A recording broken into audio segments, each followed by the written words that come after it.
We all know the saying, what happens in Vegas stays in Vegas, but apparently there's something going on that you might want to know about. A new survey finds that Las Vegas is the so-called best place to cheat. According to the controversial dating website for married couples, 53% admit to cheating in a Las Vegas hotel. What? Joining us now via Skype is Catherine Smith-Torres, former police chief who now heads up Stiletto Spy and Company investigations. Catherine, thanks for joining us.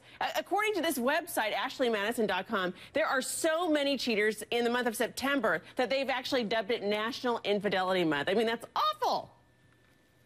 Yes. For those of us who believe that morality is still a good thing to do, yes, that's awful.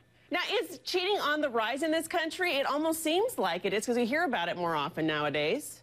I believe that it is, and I think a lot of it is because women are more active in participating in getting men to cheat than it was in the past, just men trying to get women to cheat. Uh-huh. And younger people are doing it as well.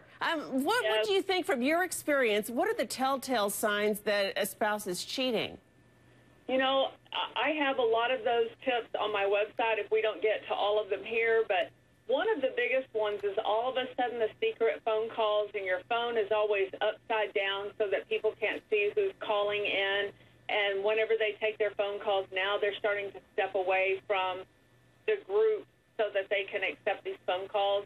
That's one of the biggest.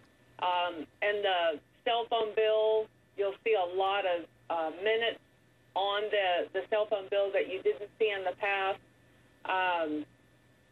And I know you said, too, on your website, I was reading it as well, you say something about your mate beginning to request new things and dressing differently. Explain that one. That was one. I mean, I've had this actually happen to me, and I actually noticed that your physical relationship with your mate starts changing. There's different requests, and then he asks you to dress differently because what was attracting him to the one he's cheating with, he wants to try to spice things up with you and get you to do some of those same things. And not that that's a bad thing that things stay spicy in your own relationship, but it's where is he getting the ideas from? And another one you talk about is if your mate starts picking trivial fights. Yes, that's a real popular one. Things that used to, blow over their shoulder in the past, now all of a sudden they just make them huge fights because they need a reason to leave the house. They want to have this big explosion and then get out of the house and not come back for, 4 or 5 hours so that they have time to rendezvous with the other person. Oh, that's sneaky. And then, too, I've seen this one happen before when suddenly, like one of my girlfriends, her husband suddenly just started buying her all these gifts. You would have spotted that one. That's the guilt. I actually have a few rings still that are guilt gifts from my ex-husband.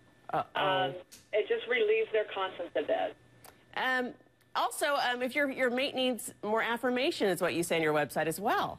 Suddenly happens. Their self-esteem is really crushed, and this other person in their life is telling them how wonderful they are because they don't live with them, and they don't know all the things that they're not doing at home, like, they have to pick up around them all the time, and they're not helping with the kids, and, they just are couch potato, et cetera, et cetera. Well, those things that annoy the spouse, the other party is not familiar with that side of them, so they're not nagging and such. So it changes your relationship at home where they're like, well, why don't you tell me I look handsome, and why don't you say nice things about me?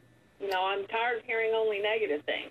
Yeah, you give a lot of tips, too, about how to help a marriage, and it's really just interesting to read all those tips and also get good advice for people as well. Catherine Smith-Torres with the Stiletto Spy and Company investigations. Really appreciate it. Thank you so much. Y'all have a blessed day.